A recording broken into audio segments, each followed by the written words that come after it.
Hello everyone, एक बार फिर से आप सभी लोगों का बहुत बहुत स्वागत है डेली करंट अफेयर्स के इस वीडियो सेशन में। दोस्तों, आज है 28 जनवरी का दिन और आज हम इस वीडियो में डिस्कस करने वाले हैं बहुत ही इंपॉर्टेंट करंट अफेयर्स के एमसीक्यूज के बारे में। और उन एमसीक्यूज से बनने वाले आपके जितने भी इंपॉर्टेंट फैक्ट्स हैं, इंपॉर्टेंट क्वेश्चन हैं, उनको भी हम साथ में डिस्कस करते हुए चलेंगे। तो चलिए स्टार्ट करते हैं आज का वीडियो। वीडियो आपको अगर पसंद आता है तो लाइक और शेयर जरूर से कीजिएगा। लेते हैं आज के वीडियो का पहला क्वेश्चन। हाल ही में 16 बिहार रेजिमेंट के कमांडिंग ऑफिसर कर्नल बी संतोष बाबू को किस पुरस्कार से सम्मानित किए जाने की घोषणा की गई है? आपको नाम बहुत ध्यान से याद रखना है, ठीक है ना? अपने दिमाग में नाम बहुत ध्यान से याद रखना है। क्या नाम है? कर्नल बी संतोष बाबू। तो इनको भी हाल ही में गणतंत्र दिवस के अवसर पर महावीर चक्र से सम्मानित किए जाने की घोषणा की गई है, ठीक है? ऑप्शन बी आपका सही होगा, ठीक है ना? यह एक प्रकार का क्या है? सैन्य पुरस्कार है, ठीक है ना? तो आप बात जान लेते हैं कर्नल बी संतोष बाबू जी के बारे में।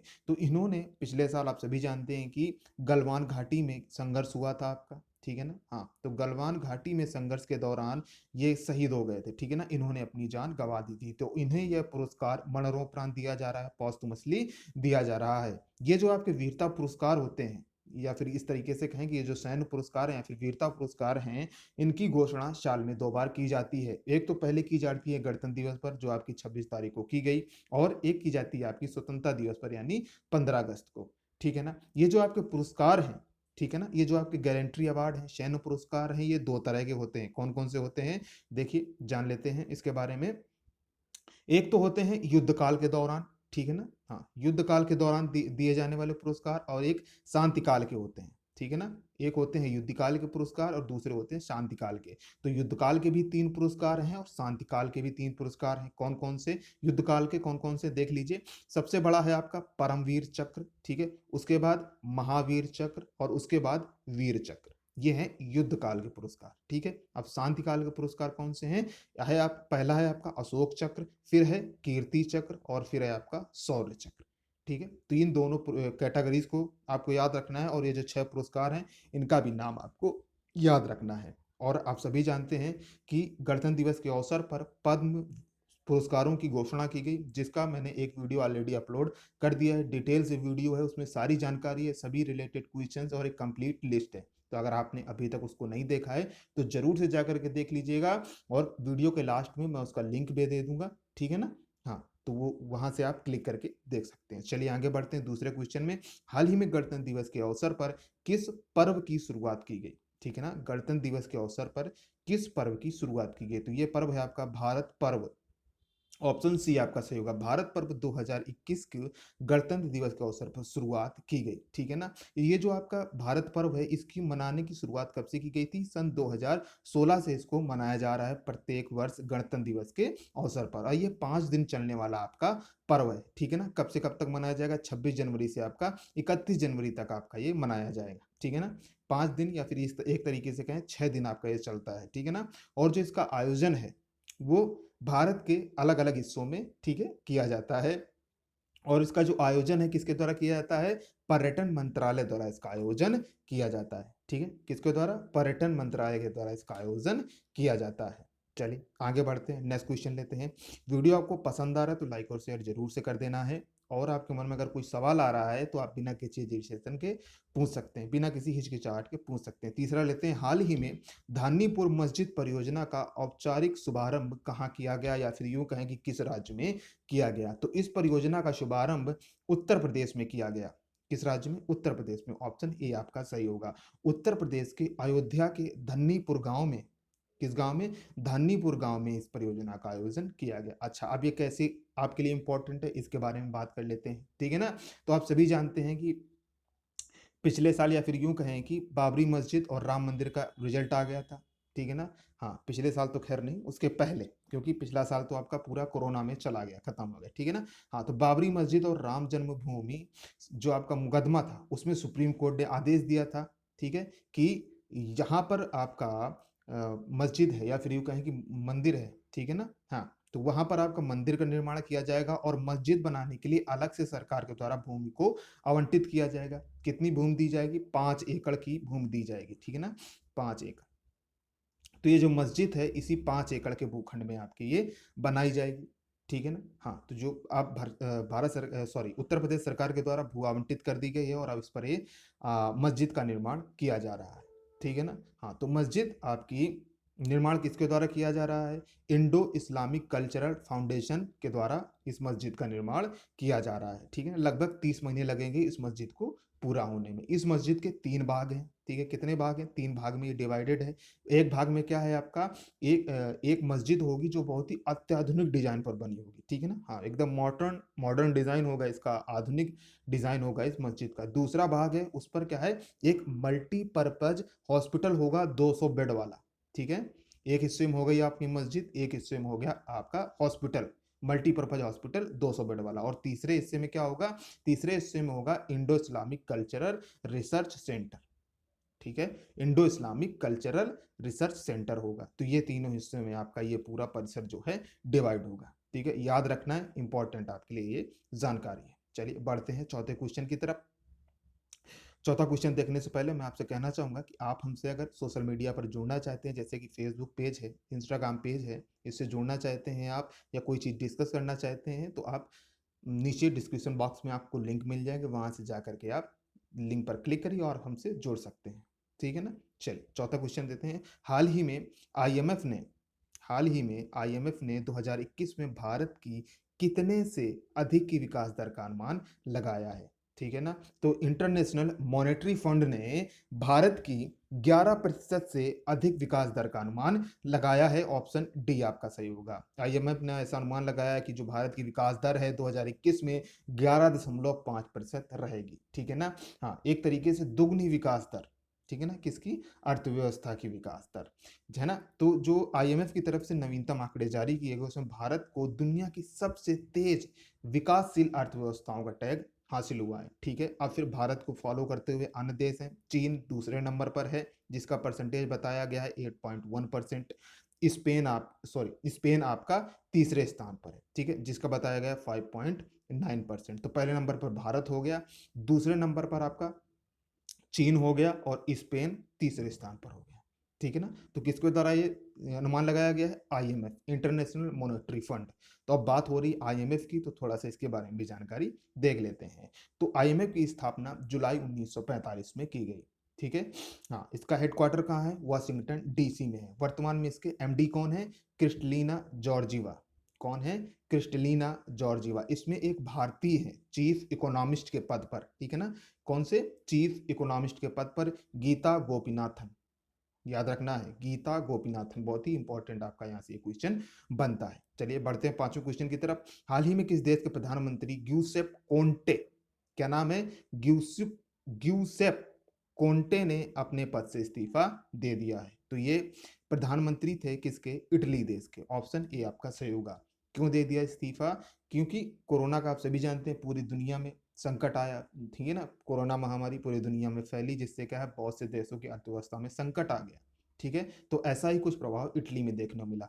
कोरोना वायरस संकट में खर्च को लेकर आलोचनाओं के बाद इस्तीफा दे दिया। ठीक है ना? खर्च को लेकर के इनको काफी आलोचनाएं झेलनी पड़ी, जिसको लेकर के इन्होंने इस्तीफा दे दिया है। ठीक है? राष्ट्रपति कौन है वर्तमान में इटली के?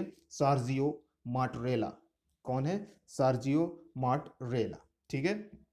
कैपिटल क्या है? चलिए कमेंट बॉक्स में कमेंट कर बताइए इटली की राजधानी क्या है। इटली एक ऐसा देश है जो भारत की तरह ही है।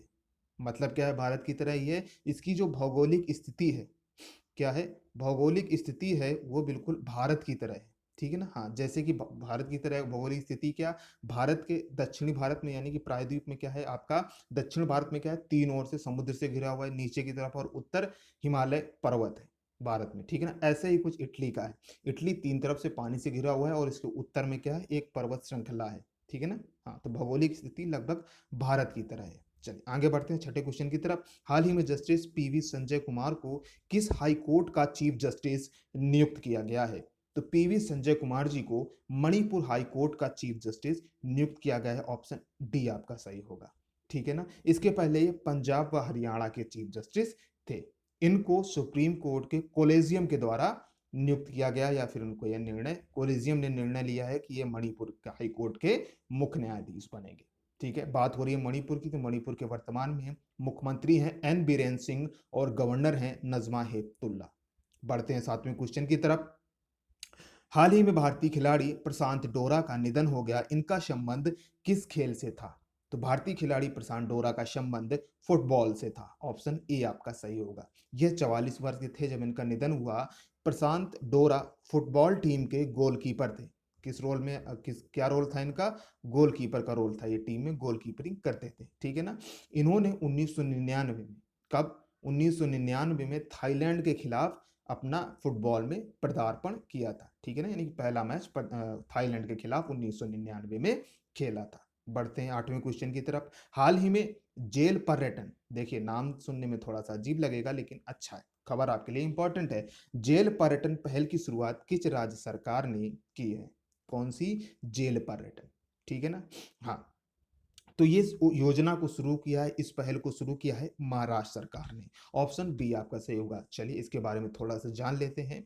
पुणे की 150 वर्ष पुरानी यरवदा जेल से शुरू की गई इस पहल का उद्देश्य क्या है? आम लोगों को ऐतिहासिक जेलों को नजदीक से देखने की सुविधा प्रदान करना, ठीक है ना। हाँ, यानी कि जो पुरानी है ऐतिहासिक जेलें हैं, जैसे कि मैंने बताया कि जो पुणे की यरवदा जेल है, ठीक है, कितनी पुरानी है? 150 साल पुरानी है यरबदा जेल। तो इसमें क्या है, आपके बहुत से क्रांतिकारी जिन्होंने देश की आज़ादी में भाग लिया इस जेल में रहे थे, जैसे कि गांधी जी, ठीक है ना, हमारे राष्ट्रपिता गांधी जी, लोकमान्य तिलक, नेताजी सुभाष चंद्र और भी अनेक आपके भारतीय क्रांतिकारी रहे थे। तो उससे क्या है, जहाँ जिस भी सेल में, जिस भी कोठरी में इन लोगों को रखा गया था वो जनता के लिए खोली जाएंगी, जनता उसको देखेगी, समझेगी, ठीक है ना, हमारी विरासत को देखेगी और समझेगी। तो ये पहल आपकी महाराष्ट्र सरकार ने शुरू की है। अभी ये यरवदा जेल में शुरू की है, उसके बाद और भी जेलों में ऐसा ही किया जाएगा, ठीक है ना। बात हो रही है महाराष्ट्र की, तो महाराष्ट्र के वर्तमान मुख्यमंत्री हैं उद्धव ठाकरे और गवर्नर हैं भगत सिंह कोश्यारी। लेते हैं 9वां क्वेश्चन। हाँ सॉरी। हाल ही में जयललिता स्मारक का उद्घाटन किस राज्य में किया गया? ठीक है, नाम से क्लियर है जयललिता स्मारक, तो कहां पर बना होना चाहिए? तमिलनाडु में। ऑप्शन सी आपका सही होगा, ठीक है ना। तो यह जो स्मारक है कितने खर्च में बनाया गया है? 79 करोड़ के खर्च में, 70 करोड़ रुपए का खर्च किया गया और एक भव्य स्मारक बनाया गया है। कहां पर? मरीना बीच में, ठीक है ना।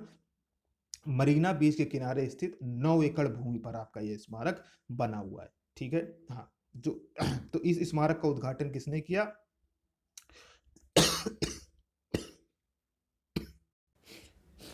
माफी चाहूंगा। हाँ, तो इस तमिलनाडु के मुख्यमंत्री कौन है? ईडी के पलनास्वामी, ठीक है। ईडी के पलानीस्वामी ने इस स्मारक का उद्घाटन किया। गवर्नर कौन है वर्तमान में तमिलनाडु के? बनवारी लाल पुरोहित, ठीक है, याद रखना है, इंपॉर्टेंट है। आगे बढ़ते हैं, 10वां क्वेश्चन लेते हैं, आज के वीडियो का लास्ट क्वेश्चन। हाल ही में किस देश के स्वतंत्रता संग्राम सेनानियों को पद्मश्री पुरस्कार दिए जाने की घोषणा की गई? ठीक है, तो मैंने आपको वीडियो की शुरुआत में ही बताया है कि पद्म पुरस्कारों से संबंधित एक वीडियो मैंने ऑलरेडी कल पोस्ट कर दिया है, अपलोड कर दिया है, तो उसको जाकर के जरूर से देखें। अभी आपको यहीं पर वीडियो के लास्ट में, ठीक है, आपको यहीं पर एक बॉक्स आएगा और वहां पर आपको वीडियो का लिंक मिल जाएगा, उस पर क्लिक करके आप वो वीडियो देख सकते हैं, ठीक है ना। हाँ, तो ज़रूर से देखिएगा, अपकमिंग एग्जाम के लिए बहुत ही इंपॉर्टेंट वीडियोस है आपका, ठीक है ना। सभी इंपॉर्टेंट फैक्ट्स इसमें कवर किए गए हैं। तो देखिए, क्या कह रहा है क्वेश्चन कि किस देश के स्वतंत्रता संग्राम सेनानियों को पद्मश्री पुरस्कार दिए जाने की घोषणा की गई है? तो ये देश है आपका बांग्लादेश। ऑप्शन बी आपका सही होगा, इनको पद्मश्री पुरस्कार दिए जाने की घोषणा की गई। अब कौन है? दो लोग हैं बांग्लादेश के, ठीक है ना। एक है लेफ्टिनेंट कर्नल काजी सज्जाद अली जहीर, क्या नाम है इनका? काजी सज्जाद अली जहीर, ठीक है, अली जहीर। एक तो ये है, दूसरे कौन है? दूसरी संगीतकार है। ये काजी सज्जाद अली जहीर, ये आपके लेफ्टिनेंट कर्नल थे, और दूसरी संगीतकार है। इनका क्या नाम है? इनका नाम है संजीदा खातून। क्या नाम है? संजीदा खातून, ठीक है ना। तो इन दो लोगों को पद्मश्री पुरस्कार दिया जाएगा, ठीक है ना। चलिए आगे बढ़ते हैं वीडियो में। अब ले लेते हैं कल के क्वेश्चन का जवाब। मैंने आपसे कल पूछा था कि प्रत्येक वर्ष राष्ट्रीय मतदाता दिवस कब मनाया जाता है, नेशनल वोटर्स डे कब मनाया जाता है? तो प्रत्येक वर्ष 25 जनवरी को राष्ट्रीय मतदाता दिवस मनाया जाता है। ऑप्शन बी आपका सही होगा, ठीक है ना। चलिए, अच्छा, इसी बात पर आप कमेंट बॉक्स में कमेंट कर बता दीजिए कि जो निर्वाचन आयोग है इसका उल्लेख किस अनुच्छेद के तहत मिलता है, ठीक है ना।